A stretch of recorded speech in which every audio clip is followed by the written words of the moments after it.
Hello दोस्तों, हम लोग केमिस्ट्री में संयोजन अभिक्रिया और वियोजन यानी अपघटन अभिक्रिया हमने कंप्लीट कर लिया है। आज पढ़ने वाले हैं विस्थापन या प्रतिस्थापन अभिक्रिया। देखिए, विस्थापन या प्रतिस्थापन क्या होता है कि ऐसी अभिक्रिया जिसके अंतर्गत कोई पदार्थ अधिक क्रियाशील हो और कोई कम क्रियाशील हो तो अधिक वाला कम वाले को हटा करके उसके जगह पे जाके खुद बैठ जाता है, वही क्या होती है विस्थापन या प्रतिस्थापन अभिक्रिया।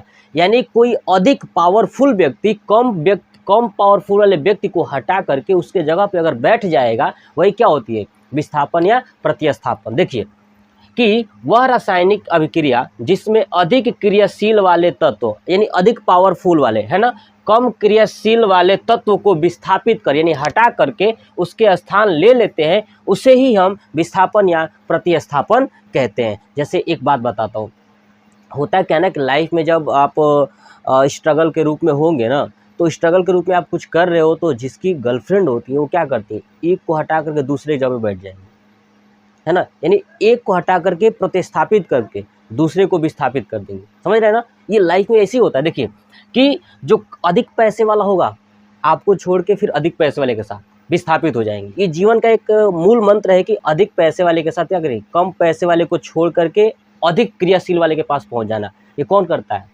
आपको पता है, ठीक है। तो बस वही है विस्थापन अभिक्रिया यानी प्रतिस्थापन। यानी अधिक क्रियाशील वाला क्या करेगा ना कि आपके ऊपर दबाव बना के आपको अपने अंडर में ले लेगा और आप क्या करोगे, उसके अंडर में चले जाओगे। यही क्या है विस्थापन। यानी वह रासायनिक अभिक्रिया जिसमें अधिक क्रियाशील वाले तत्व कम क्रियाशील वाले तत्व को विस्थापित करके हटा करके उसका स्वयं का स्थान ले लेते हैं, वही क्या कहलाते हैं विस्थापन या प्रतिस्थापन अभिक्रिया। लाइफ में देखे होंगे बहुत सारे होगा ऐसे, है ना, कि अधिक पैसे वाले को यानी आपके पास पैसा कम है, किसी के पास पैसा बहुत ज़्यादा है, ठीक है, तो आपको छोड़ के उसके यहाँ, समझ रहे हैं ना, आपको छोड़ के फिर उसके यहाँ, ठीक है, ये फिक्स है। देखिए ऐसे ही यहाँ पे क्या है कि जो विस्थापन या प्रतिस्थापन होता है ना, वो दो प्रकार का होता है। एक तो होता है एकल विस्थापन, एक होता है द्विविस्थापन। इसका मतलब समझते क्या है। देखिए एकल विस्थापन में क्या होता है कि आप क्या करोगे कि जो आपको छोड़ के दूसरे के यहाँ गया है, ठीक है ना, तो वो एकल विस्थापन हुआ, यानी केवल आपको छोड़ के उसके यहाँ, तो एकल विस्थापन। लेकिन कुछ फायदा होता क्या है, द्विविस्थापन भी होता है। और उसमें क्या होगा कि आपको छोड़ के उधर जाएगा, ठीक है, और फिर वो जिस व्यक्ति के पास जाएगा अगर उसके पास भी कोई होगा, अगर वो आपके पास आ जाता है, इसका मतलब द्विविस्थापन। यानी एक दूसरे का लेन देन हो गया, वो द्विविस्थापन। केवल आपका ही घाटा हुआ तो एकल विस्थापन। और दोनों तरफ से यानी उसका सामान आपके पास, आपका सामान उसके पास, तो क्या हो जाएगा द्विविस्थापन। यानी इसी को बोलते हैं द्विविस्थापन को उभय अपघटन, ठीक है ना, उभय, ध्यान रखिएगा, उभय अपघटन मैंने बोर्ड पे नोट कर दिया है। तो बस आपको इतना याद रखना है कि एकल विस्थापन क्या होता है कि जब आपका आइटम दूसरे के यहाँ चला जाए यानी दूसरे वाले पैसे के पास विस्थापित हो जाए, इसका मतलब क्या है एकल विस्थापन।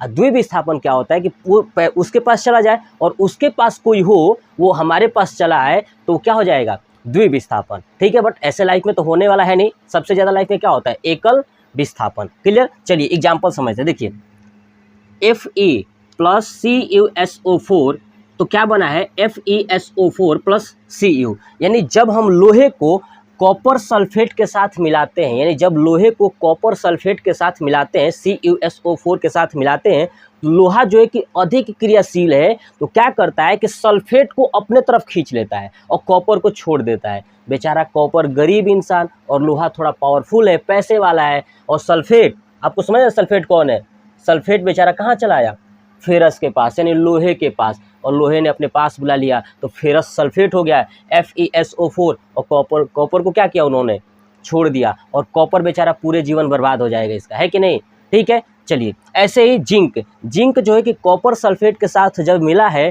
तो देखिए जिंक जब कॉपर सल्फेट के साथ मिला है तो जिंक भी पावरफुल है, बेचारा कॉपर कमज़ोर पड़ जाता है, कॉपर के पास पैसा नहीं है, जिंक के पास पैसा ज़्यादा है, तो क्या करेगा कि सल्फेट को अपने तरफ खींच लिया, तो बना लेगा जिंक सल्फेट, और बेचारा कॉपर फिर से अकेला हो जाएगा। यानी लाइफ में क्या है, हमेशा वही पीटा जाता है जो सबसे ज़्यादा गरीब होता है। देख रहे हैं ना, लोहा ने क्या किया, कॉपर को पीट दिया, कॉपर से बेचारे को छीन लिया सल्फेट को, है कि नहीं। ऐसे ही जिंक ने भी क्या किया, कॉपर से सल्फेट को ले लिया, है ना, लाइफ ऐसे ही है। नेक्स्ट आता है द्विविस्थापन। द्विविस्थापन क्या होता है, जिसमें दोनों लोग एक दूसरे को लेन देन करेंगे, ठीक है ना, दोनों लेंगे, ठीक है ना। देखिए Na2SO4 सोडियम सल्फेट को जब बेरियम क्लोराइड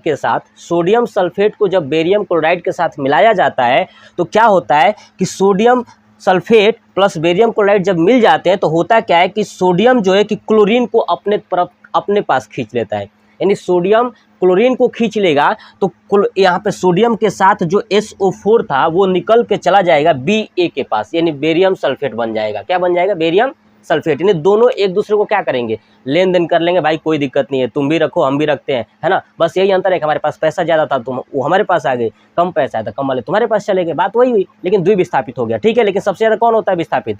एकल विस्थापन होता है, लाइफ में याद रखिएगा। देखिए तो सोडियम सल्फेट जो है Na2SO4, जब Na2SO4 बेरियम क्लोराइड के साथ मिक्स होता है तो सोडियम सल्फेट क्या करता है कि सल्फेट को बाहर हटा देता है और क्लोरीन को अपने पास बुला लेता है, जो बना लेता है नमक NaCl। NaCl क्या बना लेता है? तो नमक, यानी क्या बना लेता है? नमक, यानी सॉल्ट। और ये है बेरियम सल्फेट, क्या बना लेता है? Barium sulphate. तो आपको इतना याद रखना है, ठीक है ना, कि जब सोडियम सल्फेट को बेरियम क्लोराइड के साथ मिलाया जाता है तो नमक बनता है, NaCl बनता है और बेरियम सल्फेट बन जाता है। दोनों एक दूसरे को क्या करते हैं? ट्रांसफर कर देते हैं। देखेंगे आप यहाँ पे, देखिए ये क्लोरीन जो है कि सोडियम के पास चला आया और ये सल्फेट जो है कि बेरियम के पास चला गया, एक दूसरे को आदान प्रदान कर करके क्या किया? द्विविस्थापन। पुराने ज़माने में द्विविस्थापन हुआ करता था। होता ये था कि एक घर में कोई चावल ख़त्म हो गया या आटा ख़त्म हो जाता था तो दूसरे घर से मांग के लाते थे, पुनः फिर दोबारा उसको पहुंचा देते थे। ये क्या था? द्विविस्थापन, है ना। आज के डेट में ऐसा नहीं है, आज के डेट में सिर्फ एक ही है, एकल विस्थापन। अपना बनाएंगे अपना ही खाएंगे, है ना, किसी का मांगने नहीं जाएंगे। द्विविस्थापन नहीं होने वाला, केवल एकल विस्थापन है, ठीक है ना। आज देख रहे हैं ना, आज लाइफ जैसे बदलता जा रहा है, एकल विस्थापन हो गया। वैसे भी इंसान छोड़ने वाला व्यक्ति आपको छोड़ देगा, एकल विस्थापित करके निकल जाएगा, क्योंकि उसको ज़्यादा पैसा वाला चाहिए, है ना, अधिक क्रियाशील वाले चाहिए लोग। चलिए ऐसे ही देखिए द्विविस्थापन में क्या होता है। ये दूसरा एग्जाम्पल AgNO3 सिल्वर नाइट्रेट। मैं आपको बता दूं सिल्वर नाइट्रेट के बारे में। AgNO3 क्या होता है कि ये जब आप चुनाव देने, वोट देने जाते हो ना, तो जो उसके ऊपर स्याही लगाया जाता है, इंक लगाया जाता है नाखून के ऊपर, वो होता है सिल्वर नाइट्रेट AgNO3। तो आप याद रखिएगा, जब चुनाव देने जाते हैं, वोट देने जाते हैं, तो वोट में एक नोटा बटन होता है, NOTA, नोटा। नोटा मतलब किसी को आप वोट नहीं देना चाहते, है ना, तो आप वोट नहीं देना चाहते तो वैसे याद रखिएगा, जब चुनाव देने जाते हैं तो जो इंक लगाया जाता है वो क्या होता है? AgNO3 सिल्वर नाइट्रेट, उसको बोलते हैं AgNO3। तो एक क्या होता है ना कि एक पत्नी जो है कि अपने पति को कहती है कि AG नोटा दबाइएगा। क्या दबाइएगा? NO3, यानी नोटा, टा से 3, है ना, AG नोटा दबाइएगा, है ना, बोल रहे AG नोटा दबा दीजिएगा चुनाव में, है कि नहीं। तो AgNO3 सिल्वर नाइट्रेट, और किसका प्रयोग करते हैं इसका? तो किसमें प्रयोग करते हैं? चुनाव में, ठीक है। नेक्स्ट KCl यानी पोटेशियम क्लोराइड, है ना। KCl यानी पोटेशियम क्लोराइड के साथ जब सिल्वर नाइट्रेट मिलाया जाता है तो क्या करता है? ये सिल्वर जो है कि क्लोरीन को अपने पास खींच लेता है, तो बना लेता है सिल्वर क्लोराइड, ठीक है। और जो NO3 होता है बेचारा, ये बाहर हो जाता है, पोटेशियम के साथ जाके जुड़ जाता है, तो बन जाता है पोटेशियम नाइट्रेट, ठीक है। और पोटेशियम नाइट्रेट का प्रयोग कर देते हैं बारूद वगैरह बनाने में, है ना। बारूद यानी बम जो होता है ना, बम वगैरह बनाने में, तो उसका किस में करते हैं? पोटेशियम नाइट्रेट का प्रयोग कर देते हैं। तो ये था हमारा कौन सा?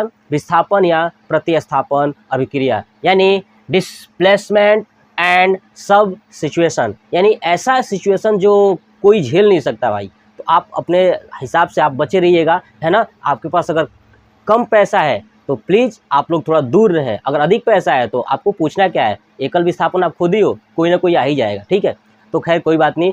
तो आपको ये वीडियो कैसा लगा कमेंट बॉक्स में कमेंट करके जरूर बताइएगा। जय हिंद, जय भारत, वंदे मातरम।